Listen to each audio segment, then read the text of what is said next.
Hi hello வணக்கம். எல்லோரும் எப்படி இருக்கீங்க? நல்லா இருக்கீங்களா? சாப்பிட்டீங்களா? ஓகே, இன்றைக்கி நம்ம வீடியோவில் என்ன பார்க்க போகிறோம் அப்படின்னா, ஒரு கப் அளவுக்கு அரிசி மாவு வச்சு சூப்பரான ரைஸ் நூடுல்ஸ் எப்படி செய்யுதுன்னு பார்க்கலாம். பொதுவாகவே கடைகளில் வாங்கக்கூடிய நூடுல்ஸ்லாம் அவ்வளோ ஹெல்த்தி கிடையாது. பட் நம்ம வீட்டிலேயே செய்யும்போது ரொம்ப ரொம்ப ஹெல்த்தியாக நம்ம குழந்தைங்க செஞ்சு கொடுக்கலாம். வாங்க எப்படி செய்யுதுன்றதை வீடியோக்குள்ளே போய் பார்க்கலாம். ஸோ ஒரு கப் அளவுக்கு அரிசி மாவு எடுத்துகிட்டு நல்லா சளிச்சு எடுத்துக்கோங்க. ஸோ அதில் கொஞ்சம் கூட தூசி இல்லாமல் பார்த்துக்கோங்க. ஸோ இந்த அளவுக்கு நல்லா சளிச்சு எடுத்துக்கலாம். பாருங்கள், லைட்டாக தூசி இருக்குது, அது வெளியே வந்தாச்சு. ஸோ அவ்வளோதான். இப்போ வந்துட்டு இதுக்கு தேவையான அளவுக்கு உப்பு வந்து இது கூட சேர்த்துக்கலாம். ஒரு அரை ஸ்பூன் அளவுக்கு உப்பு சேர்த்துக்கலாம். இது கூட ஒரு அரை ஸ்பூன் அளவுக்கு உப்பு சேர்த்துட்டு லைட்டாக கலந்து விட்டுக்கோங்க. உப்பு சேர்த்து கலந்ததுக்கப்புறமா இது கூட ஒரு ஸ்பூன் அளவுக்கு எண்ணெய் சேர்த்துக்கோங்க. நார்மலாக குக்கிங்க்காக நம்ம பயன்படுத்துவோம்ல, அந்த எண்ணெய் எதாக இருந்தாலும் பரவாயில்ல எடுத்துக்கோங்க. ஒரு தடவை மிக்ஸ் பண்ணி கொடுத்துக்கலாம். இப்போது கொஞ்சம் கொஞ்சமாக தண்ணி சேர்த்து ஒரு சப்பாத்தி மாவு மாதிரி பிசைஞ்சு எடுத்துக்கலாம். தண்ணி தேவைக்கேற்ப கொஞ்சம் கொஞ்சமாக சேர்த்து பிசைஞ்சு எடுத்துக்கலாம்.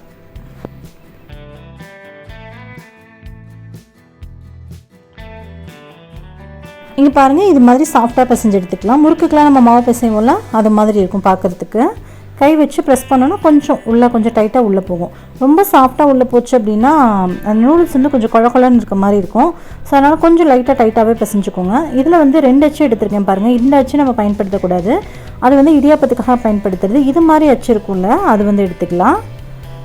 உங்கள்கிட்ட என்ன மாதிரி முறுக்கு குழா இருந்தாலும் நீங்கள் பயன்படுத்திக்கலாம். அதில் வந்து இது மாதிரி அச்சு மட்டும் இது மாதிரி பயன்படுத்திக்கோங்க. முறுக்கு குழாயில் வந்துட்டு ஆல்ரெடி எண்ணெய் லைட்டாக அப்ளை பண்ணி வச்சுருக்கேன். அதுக்குள்ளே வந்து இந்த மாவு எல்லாத்தையுமே சேர்த்துடலாம். மாவை இது மாதிரி லைட்டாக ரோல் பண்ணிவிட்டு இது மாதிரி சேர்த்திங்க அப்படின்னா ரொம்ப ஈஸியாக உள்ளே போயிடும். அதே மாதிரி மாவு ஃபில் பண்ணுறதுக்கு கொஞ்சம் ஈஸியாக இருக்கும்.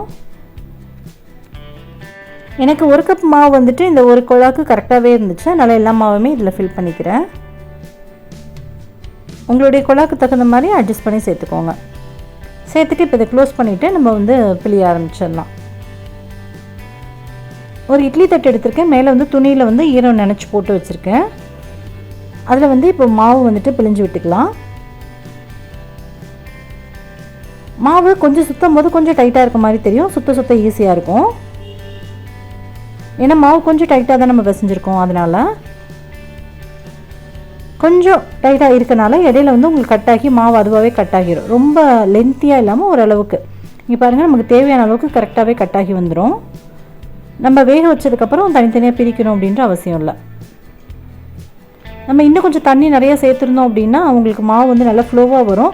பட் வந்து கொஞ்சம் குழன்னு இருக்க மாதிரி இருக்கும். அதுக்காக தான். இப்போ நம்ம அச்சில் சேர்த்த எல்லா மாவையுமே இதே மாதிரி சுற்றி விட்டு எடுத்துக்கலாம். இங்கே பாருங்கள், ஒரு கப் மாவுக்கு வந்துட்டு நமக்கு ஒரு பிளேட்டுக்கு ஃபுல்லாகவே வந்துடும். ஒரு இட்லி தட்டுக்கு ஃபுல்லாக வர மாதிரி இருக்கும். என்னோடய இட்லி தட்டு வந்து 7 இட்லி பிடிக்கும்ல, அந்த தட்டு தான். ஒருவேளை உங்களுக்கு நல்ல லென்த்தியாக இருந்துச்சுன்னா கூட இடையில லைட்டாக கை விட்டு கொஞ்சம் எடுத்து விட்டுக்கோங்க.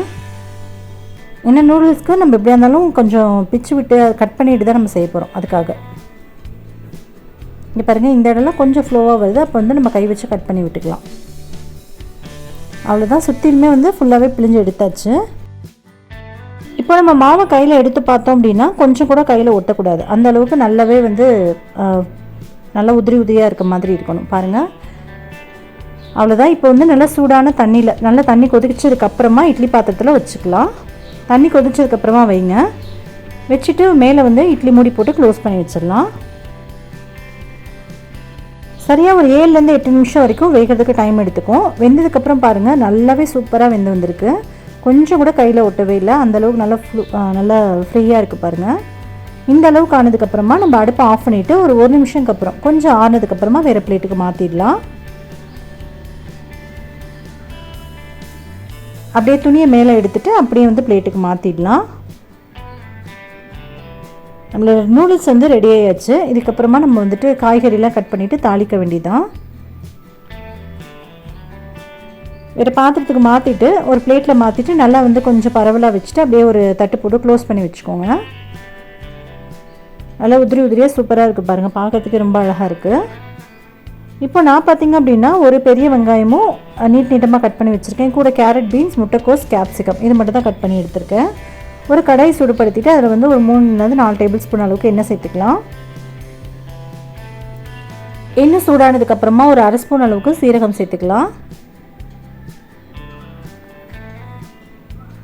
சீரகம் சேர்த்துட்டு சீரகம் பொரிஞ்சதுக்கப்புறமா வெங்காயம் சேர்த்துக்கலாம். வெங்காயம் வந்து இது மாதிரி நீட்டமாக கொஞ்சம் சன்னமாக கட் பண்ணி வச்சுக்கோங்க, அப்போ நல்லாயிருக்கும். இப்போ நம்ம சேர்க்க போகிற காயும் சரி வெங்காயமும் சரி ரொம்பலாம் வதங்கிடக்கூடாது. வாயில் சாப்பிடும்போது கொஞ்சம் க்ரன்ச்சியாக இருக்க மாதிரி இருக்கணும். லைட்டாக வதக்கி விட்டுக்கோங்க. ஏன்னா இந்த காய் நம்ம வேக டைம் கொடுப்போம், அப்போ வந்து இன்னமும் வெங்காயம் நல்லா வதங்கிடும். அவ்வளோதான். வெங்காயம் லைட்டாக வதக்குனதுக்கப்புறமா நம்ம எடுத்து வச்சுருக்க காயை இது கூட சேர்த்துடலாம். கேரட், பீன்ஸ், ஒரு கேரட் சேர்த்துருக்கேன், 4 பீன்ஸ் சேர்த்துருக்கேன், கொஞ்சம் போல் முட்டைக்கோசும், ஒரு அரை கேப்சிகமும் குட்டியாக கட் பண்ணி சேர்த்துருக்கேன்.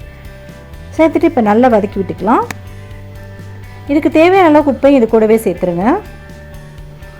சேர்த்துட்டு இப்போ நல்லா இதை வதக்கி விட்டுக்கலாம். காய்கறியும் சரி ரொம்பலாம் வதங்க வேண்டாம், க்ரன்ச்சியாக இருக்க மாதிரி பார்த்துக்கோங்க. ஆனால் காய்கறி வந்து கொஞ்சம் வெந்திருக்கணும், ஒரு பாதி வேக்காடு இருக்கணும். இப்போ இது கூட வந்து ஒரு அரை ஸ்பூன் அளவுக்கு இஞ்சி பூண்டு பேஸ்ட்டு சேர்த்துக்கலாம். சேர்த்துட்டு கலந்து கொடுத்துக்கலாம்.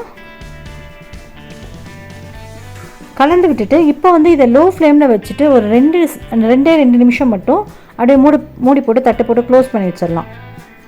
ஸோ பார்த்திங்கன்னா ரொம்ப நேரம் வதங்கிடுச்சு அப்படின்னாலும் காயெலாம் ரொம்ப வெந்துச்சுன்னா நல்லா இருக்காது. ஸோ க்ரன்ச்சியாக இருக்கணும், அப்போ தான் டேஸ்ட்டு நல்லாயிருக்கும். ஹை ஃப்ளேம்லேயே வச்சு இது மாதிரி நல்லா வதக்கி விடுங்க. ஹை ஃப்ளேமில் வச்சு வதக்கி விட்டுட்டு இப்போ ஒரு தட்டு போட்டு க்ளோஸ் பண்ணிடலாம். இப்போ லோ ஃப்ளேமில் வச்சுக்கோங்க. கரெக்டாக சரியாக 2 நிமிஷத்துக்கு மேலே வேக விட வேண்டாம், அந்த ஆயிலே லைட்டாக ஃப்ரை ஆகிடும். இப்போ பார்த்திங்க அப்படின்னா நல்லாவே ஃப்ரை ஆகி வந்துருச்சு, நல்லா சூப்பராக வெந்திருக்கு. இப்போ இந்த ஸ்டேஜில் நமக்கு தேவையான மசாலாலாம் சேர்த்துடலாம்.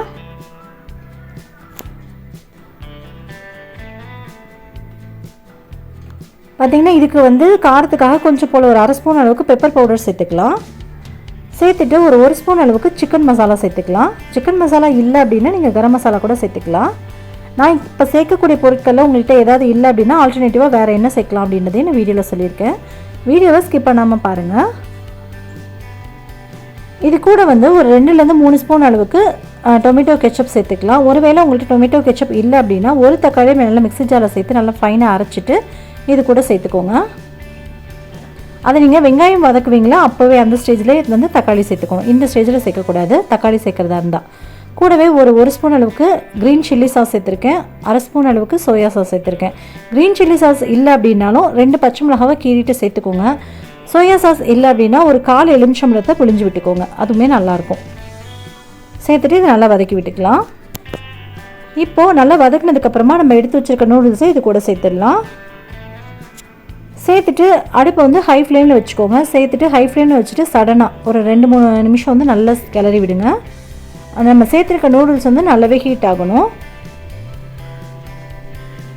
நல்லா கிளறினதுக்கப்புறமா இது கூட கொஞ்சம் மல்லித்தலை சேர்த்துட்டு அதையும் நல்லா ஒரு 2 தடவை கிளறி விட்டு அடுப்பை ஆஃப் பண்ணிட வேண்டியதான். நூடுல்ஸ் வந்து உடஞ்சிடாத மாதிரி கிளறி விடுங்க. நம்ம கிளற போகிற கரண்டி வந்து கொஞ்சம் ஷார்ப்பாக இருக்க மாதிரி பார்த்துக்கோங்க. ரொம்ப வந்து இந்த குழிக்கரண்டி அதிலெல்லாம் வச்சு இது பண்ணோன்னா நூடுல்ஸ் வந்து உடஞ்சி போயிடும். அதுக்காக இப்போ மல்லித்தலை சேர்த்துட்டு நல்லா ஒரு தடவை மிக்ஸ் பண்ணி கொடுத்தோம் அப்படின்னா சூப்பரான ரைஸ் நூடுல்ஸ் ரெடி ஆகிடும். அவ்வளோதான். பாருங்கள், பார்க்கவே ரொம்ப சூப்பராக இருக்குல்ல, டேஸ்ட்டுமே ரொம்ப நல்லா இருந்துச்சு. கண்டிப்பாக நீங்களும் ட்ரை பண்ணி பாருங்கள். ட்ரை பண்ணி பார்த்துட்டு எப்படி இருந்துச்சுன்னு கீழே கமெண்ட் பண்ணுங்கள். இந்த வீடியோ உங்களுக்கு பிடிச்சிருந்துச்சா வீடியோக்கு ஒரு லைக் கொடுங்க, உங்கள் ஃப்ரெண்ட்ஸ் அண்ட் ஃபேமிலியோடய ஷேர் பண்ணிக்கோங்க. மறக்காமல் நம்ம சேனலுக்கு அவிஷ் கிட் கிச்சனை சப்ஸ்கிரைப் பண்ணிக்கோங்க. உங்களுக்கு ஒரு வேளை சாஸ்லாம் சேர்த்து செய்கிற டேஸ்ட்டு பிடிக்காது அப்படின்னா வீட்டில் இருக்கக்கூடிய மசாலா, பச்சை மிளகாய், அதுக்கப்புறம் லெமன் ஜூஸ் இது மாதிரி சேர்த்து கூட நீங்கள் செஞ்சுக்கலாம். அதுவுமே ரொம்ப டேஸ்ட்டு சூப்பராக தான் இருக்கும். இவ்வளோ நேரம் பொறுமையாக பார்த்தவங்க அனைவருக்கும் ரொம்ப ரொம்ப நன்றி. உங்கள் இன்னொரு இன்ட்ரெஸ்டிங்கான வீடியோவில் சந்திக்கும் மாதிரி நன்றி, வணக்கம், தேங்க்யூ, பாய்.